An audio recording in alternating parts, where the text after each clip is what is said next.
Hey everyone.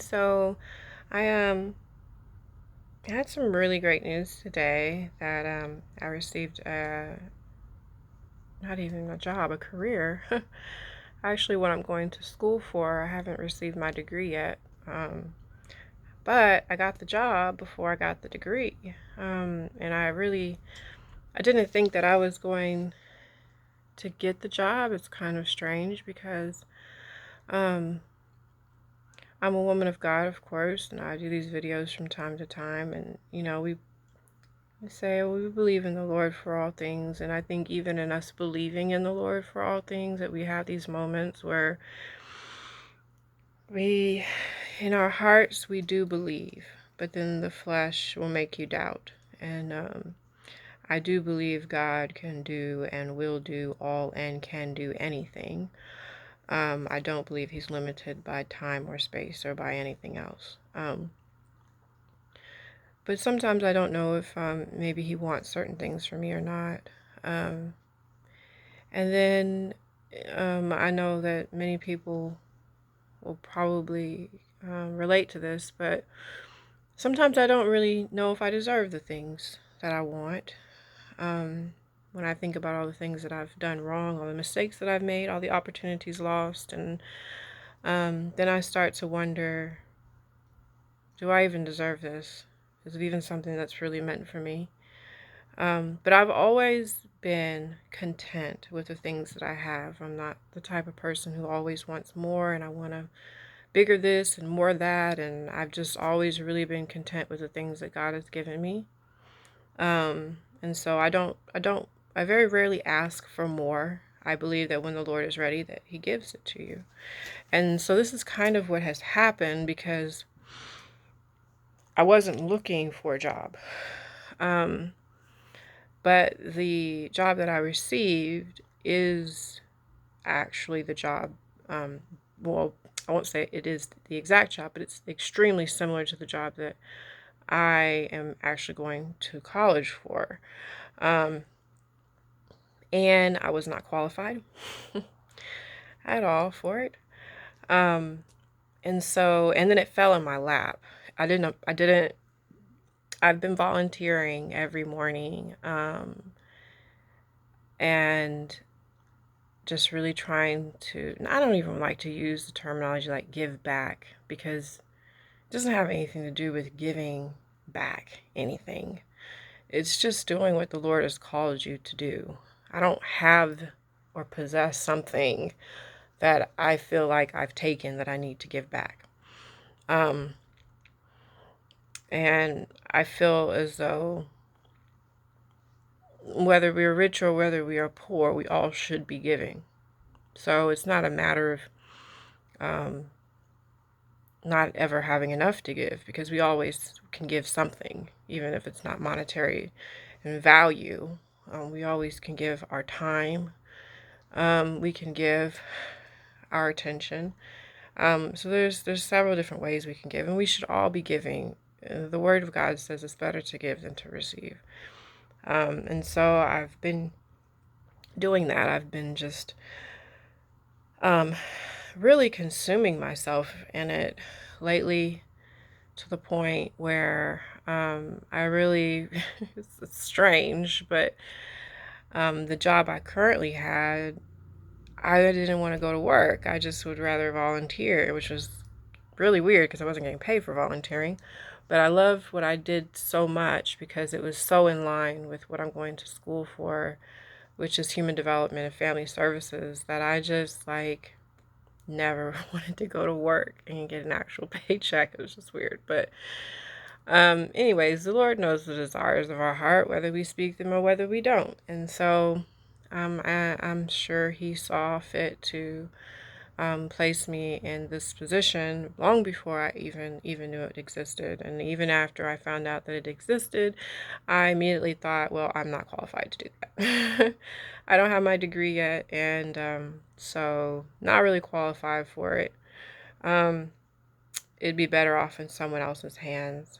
Uh, so what I'm really doing this video on right now is based off of the story of Gideon because in the kitchen just now, I was just thinking, I always try and think of biblical references that kind of relate to the situations that I'm in and how the Lord handled them and how the characters in the Bible handled them.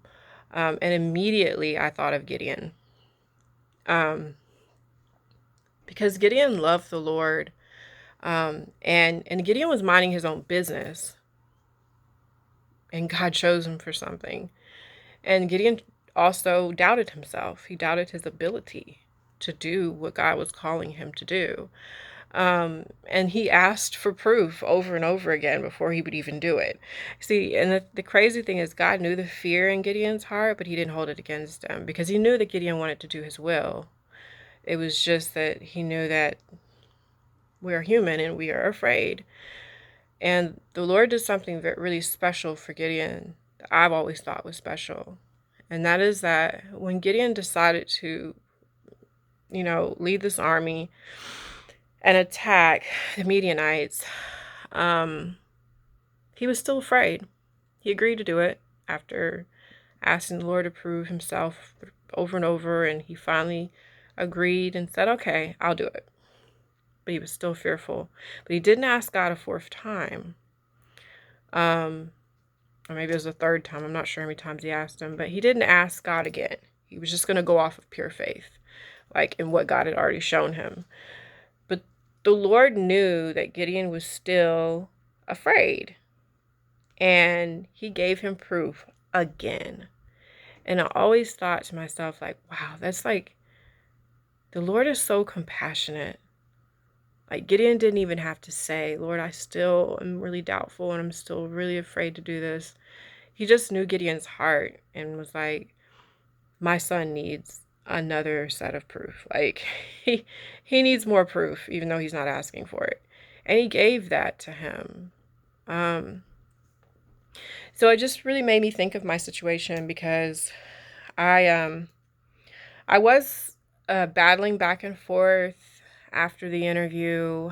Again, the job fell in my lap. It was just like, I thought it was a volunteer position. I was interested, and then found out it was actually a staff position. And then I immediately was like, well, I'm not qualified. I could probably do it for free, but I'm not going to be able to get paid for it. And then did the interview, and honestly, I thought I did really terrible in the interview. I don't know, maybe I didn't, but I think maybe we always doubt ourselves after interviews. Always like, I could have said this, I could have said this, I could have said this better. So I kind of, oh man, I went through this like horrible ordeal for like 3 days, like praying, and then I wanted to give up, and then I told the Lord, oh, I don't care if I get it or not. I'm already working another job, so it doesn't matter to me. And then it was like, no, Lord, I really, really want it. And then another breath, it was, I'm going to call them and tell them that I don't want the job because I really don't think I can do it. And so it was just like this battle in me, back and forth. And it was really starting to stress me out.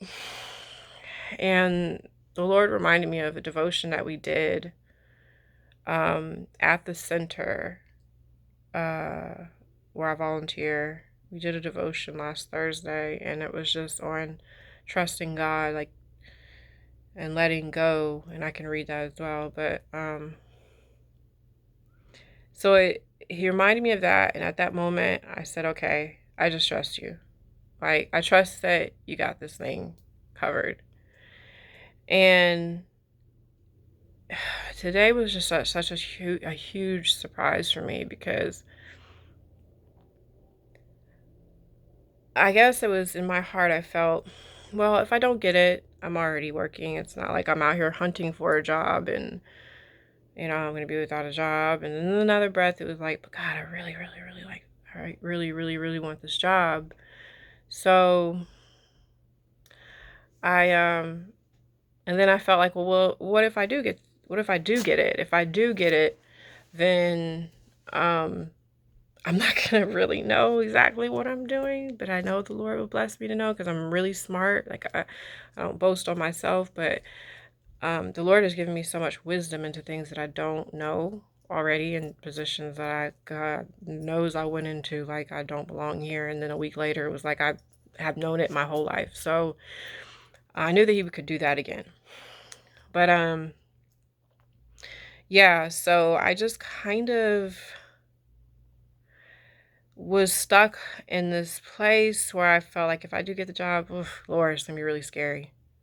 If I don't get it, it's kind of gonna suck because I really want it really bad. So went in there today, found out I got it, and then like Gideon, you know, I decided, all right, well, let's go into this battle.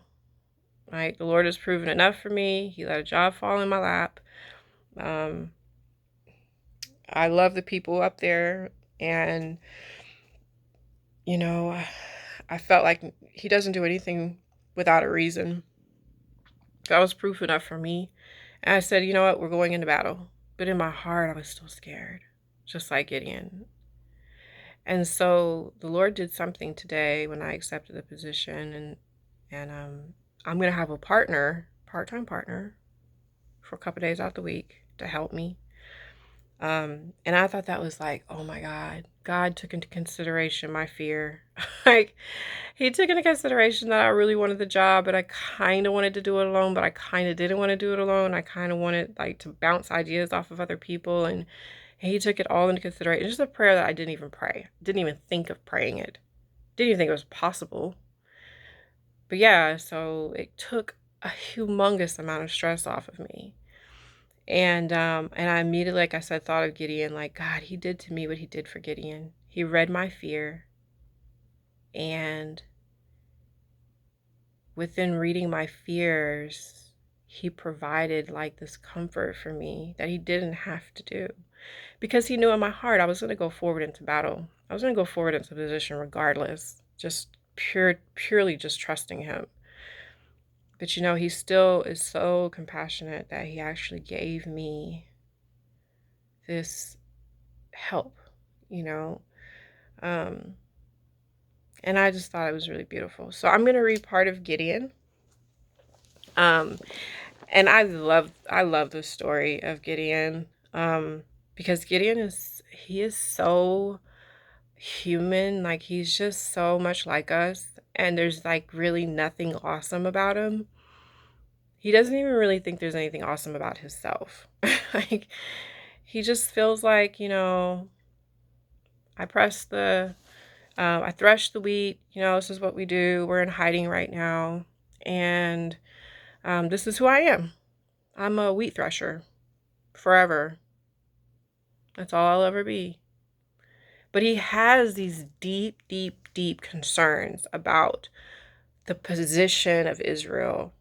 Like he's just like any guy you meet like on the street corner, or at Walmart, working at Walmart. And like they have like this deep, deep, deep convictions towards like the position of Israel, and the things that the Midianites are putting Israel through, and how they're having to hide in the cliffs of mountains, and they can't come out in the open, and every time they grow crops, the Midianites come and they steal everything from them. And like he's deeply, deeply, deeply convicted by these things. Like, I don't like it, and someone needs to fix it. And so the Lord is like, okay, well, you're gonna do it. Which is, I'm sure, the last thing that Gideon ever thought would happen is that he would become like this knight, like this leader of an army. And it wasn't, to him, probably even written in the cards that this would ever happen. God chose him. He said he had already chosen him. So all these years that Gideon's been living on earth and like doing these mundane things, like he was chosen by God to do this really victorious thing. And so, we don't never really know how things are going to work out. And that's why I love reading the Bible, because these are not just characters, these are real people. And these are real occurrences in history. And so, anyways, let me just read it.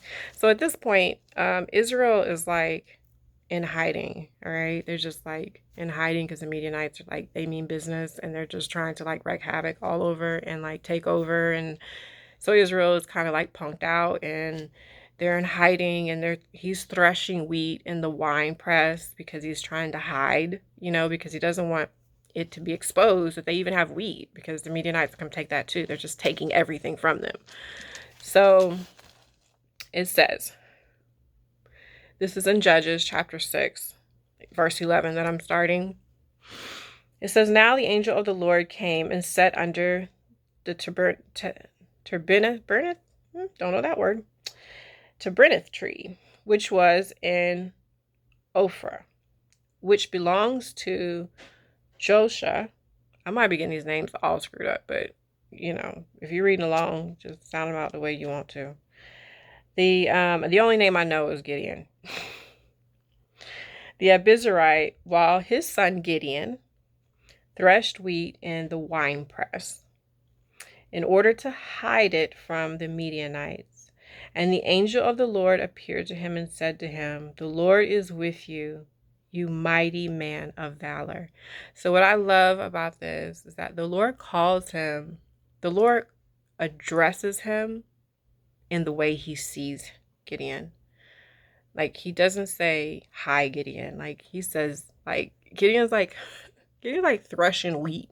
Like, somebody, like a plumber unclogging a toilet, And the Lord walks in and is like, you mighty man of valor. Like, but I'm not a mighty man of valor. I'm a plumber.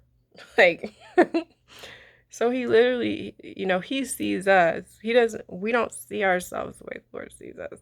The Lord saw the calling he placed on Gideon, and he called him according to the calling that he gave him. And the calling that he gave him was that he was going to be a mighty man of valor. And that's how he addressed Gideon. And Gideon said to him, "O my Lord, if the Lord is with us, why then has all this happened to us?" Here are all his complaints, right? "And where are all his miracles which our fathers told us about, saying, did not the Lord bring us up from Egypt? And now the Lord has forsaken us and delivered us into the hands of the Midianites." Then the Lord turned to him and said, "Go in this might of yours, and you shall save Israel from the hand of the Midianites. Have I not sent you?" So in this might of yours, like, you already called him a mighty man of valor.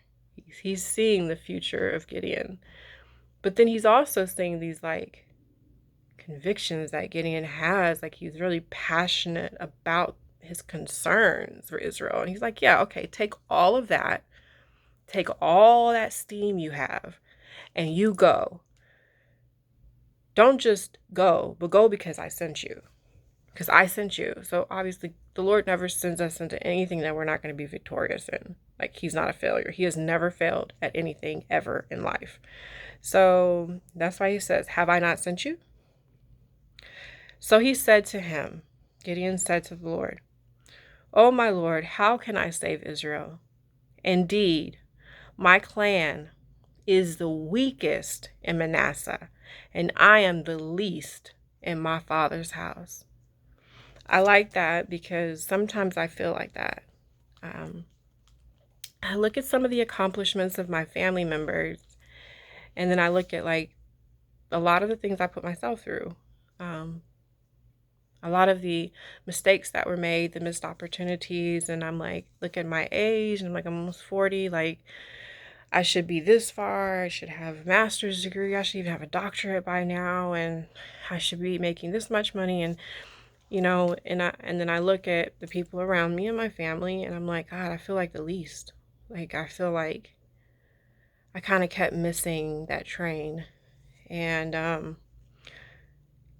so that's the reason why this kind of really sinks in with me, because as far as accomplishments, I mean, I am probably the least as far as accomplishments. And I'm the eldest child.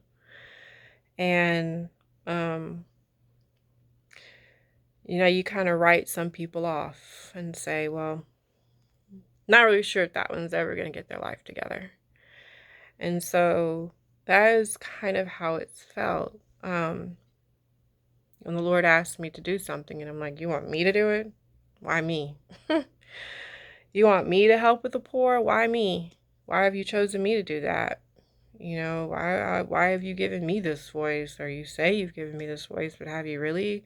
I do have these extremely deep convictions for those who are impoverished and for the underprivileged, and that has been my call. That has always been my call. It's always been what I have really like advocated for, and so um, you don't always see the direction of things. You know, you know which way you want things to go in, but you don't know how you're going to get there. And so this is what's really going on here. He's basically complaining like, my clan we're the weakest clan, you know, out of all of the tribes. We're the weakest tribe. Not only that, not are we the weakest tribe, but I'm the weakest person in my house. You went to the least of the least of the least of the most incapable of the most incapable, and you looked at the person and said, I want you. You know, and that's like how he feels. I'm like totally unqualified for this. And the Lord said to him, surely I will be with you, and you shall defeat the Midianites as one man. As one man. Then he said to the Lord, if now I have found favor in your sight, then show me a sign that it is you who talks with me. Do not depart from here, I pray, until I come to you and bring out my offering and set it before you. And the Lord said, I will wait until you come back. So Gideon went in and prepared a young goat and unleavened bread from an ephah of flour, and meat he put in a basket, and he put in the broth in a pot, and he brought them out to him under the terebinth tree and presented them. The angel of God said to him, take the meat and the unleavened bread and lay them on the rock and pour out the broth, and he did so. Then the angel of the Lord put out the end of the staff that was in his hand and touched the meat and the unleavened bread, and fire rose out of the rock and consumed the meat and the unleavened bread, and the angel of the Lord departed out of his sight. So he did this incredible sign and then just left. Like, bye. Now Gideon perceived that he was the angel of the Lord. So Gideon said, alas, O Lord God, for I have seen the angel of the Lord's face, Lord face to face. Then the Lord said to him, peace be with you, do not fear, you shall not die. So Gideon built an altar there to the Lord and called it, the Lord is peace. To this day it is called in Ophrah, the Abizarites of the, I don't know.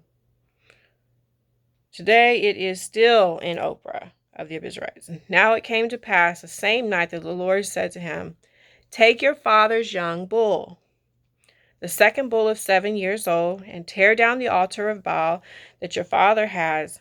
Oh yeah, his father worshipped idols, by the way. So his father didn't even believe in God.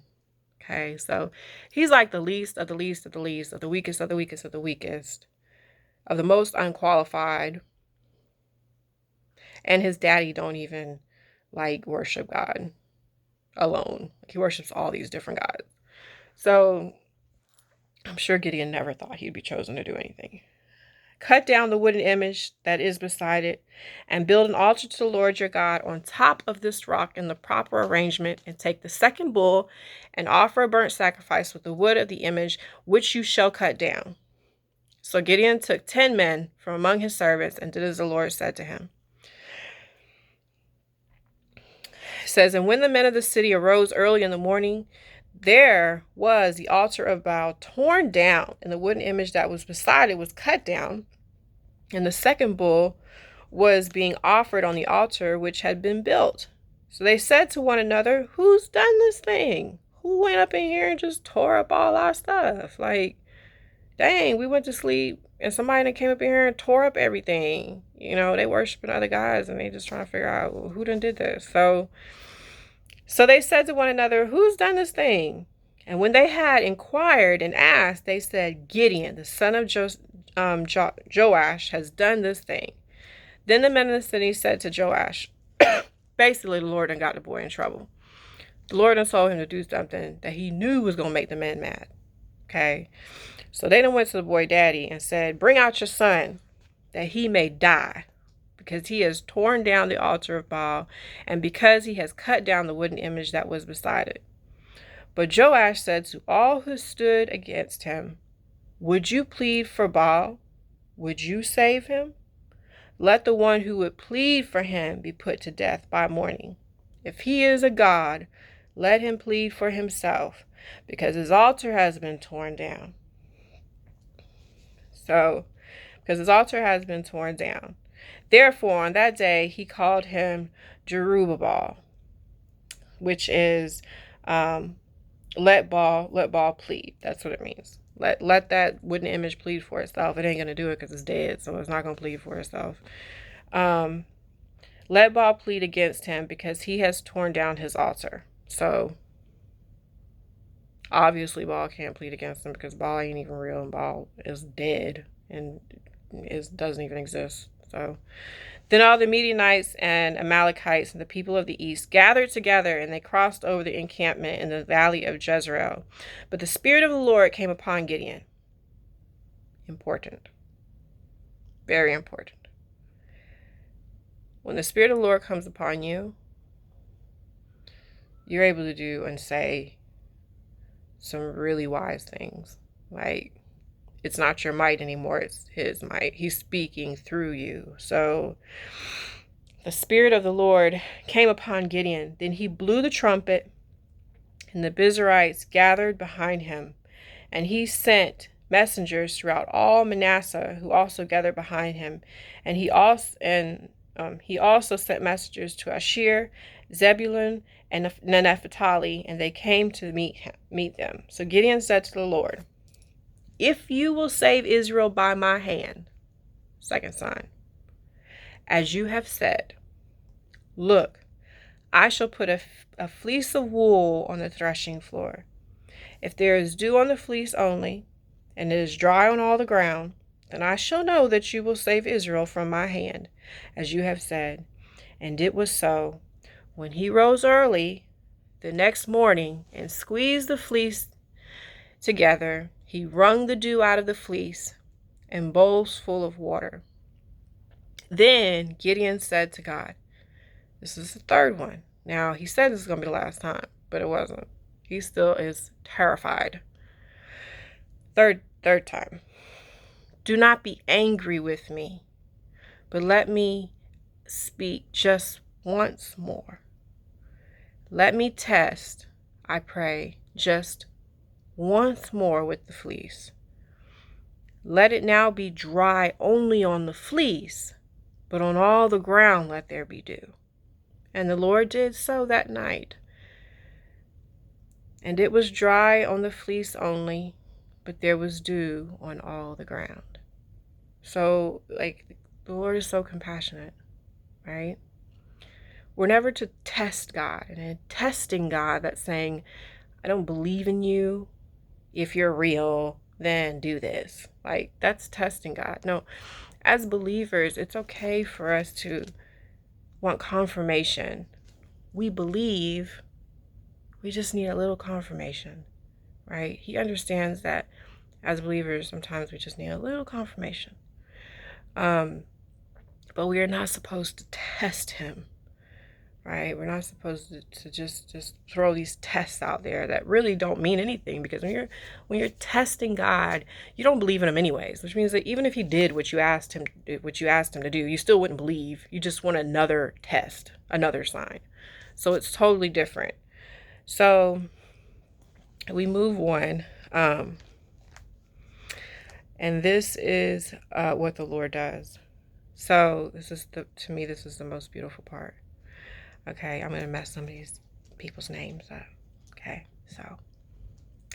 Then Jerubbaal, and that is Gideon, remember they renamed him, and all the people who were with him rose early and encamped beside the wall of Herod, so that the camp of the Midianites was on the north side of them, in the hill of Morah in the valley.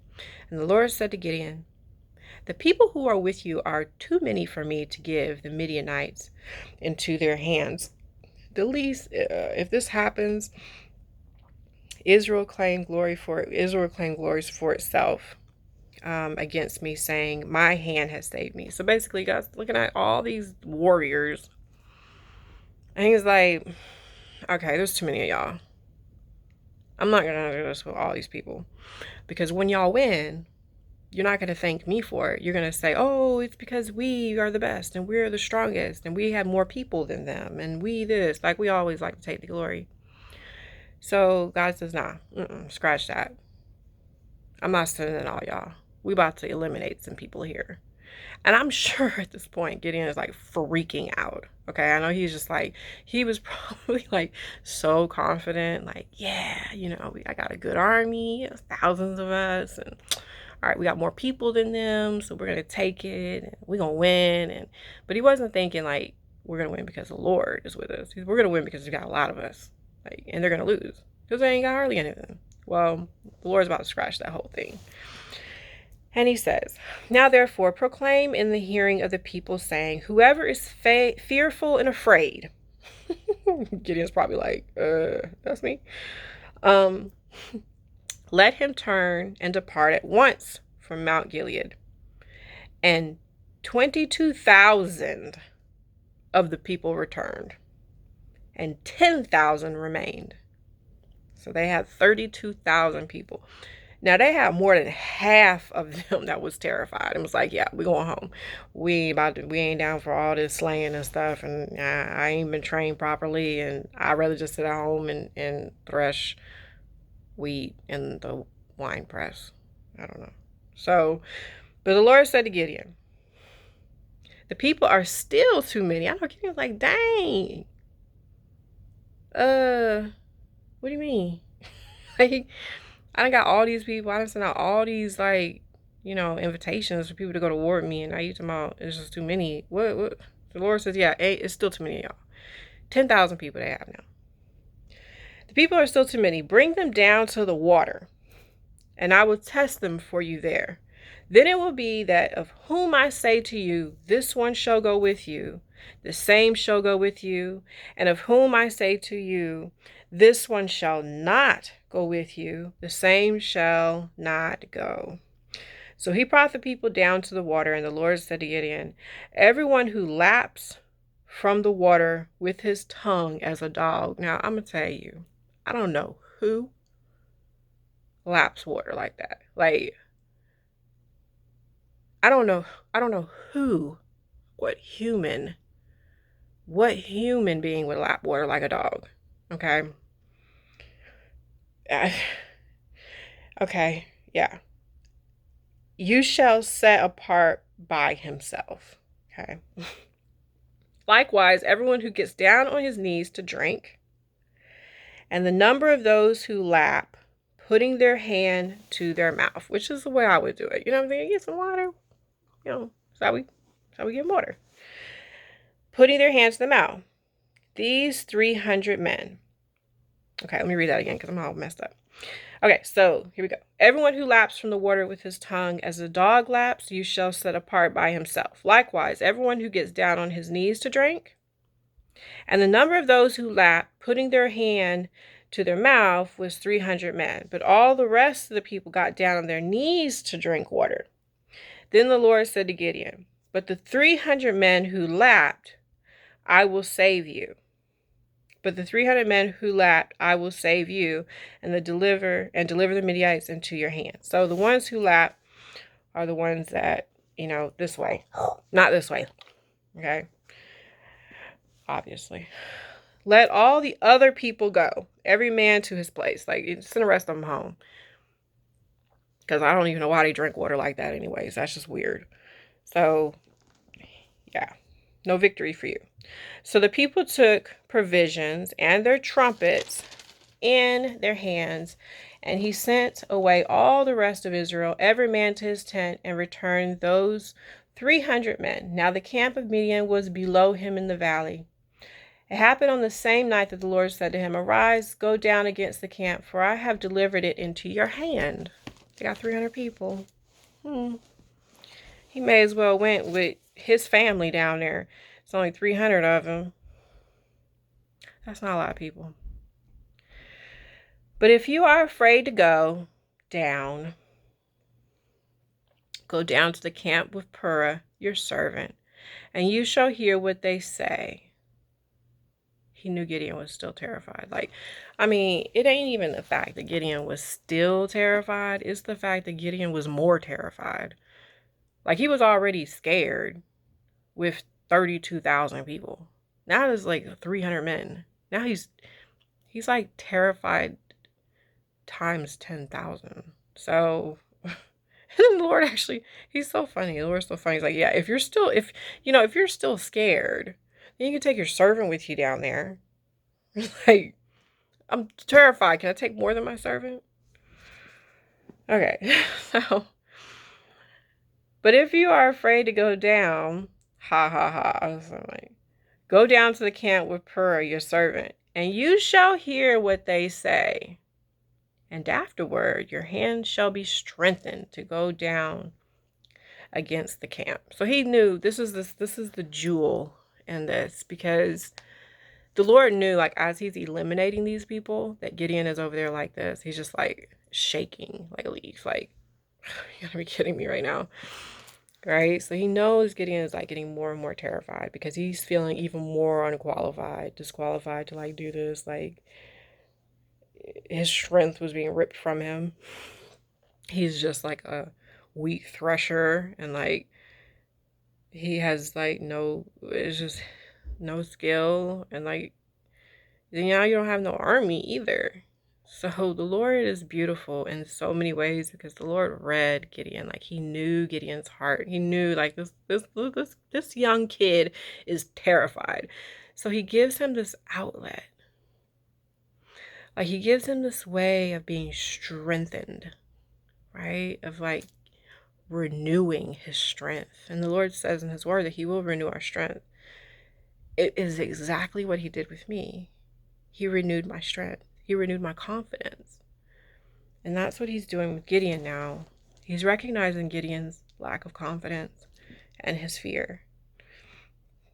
But even though he didn't have confidence and he was fearful, he was still willing to do it, which is the real key here. So he was still willing to go forward, as I was.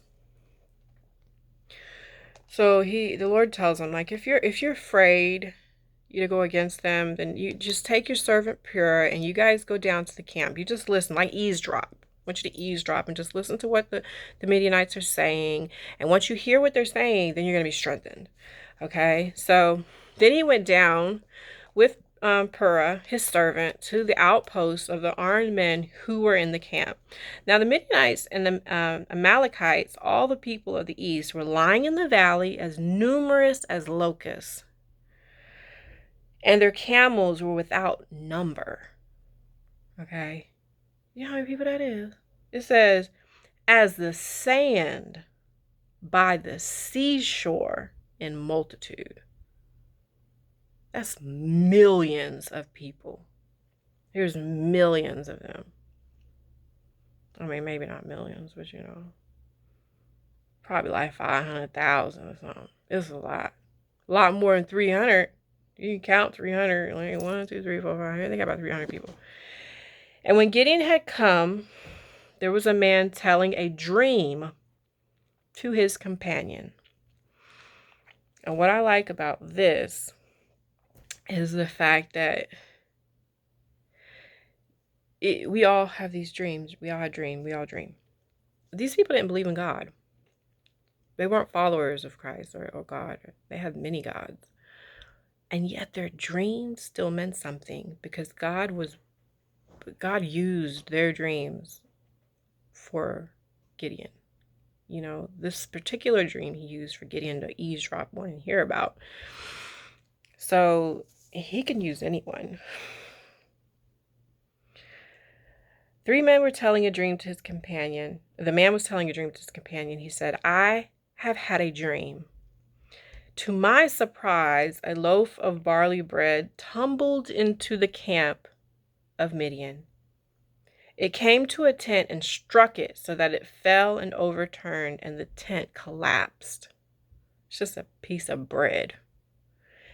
Then his companion answered and said, this is nothing else but the sword of Gideon, the son of Joash, a man of Israel.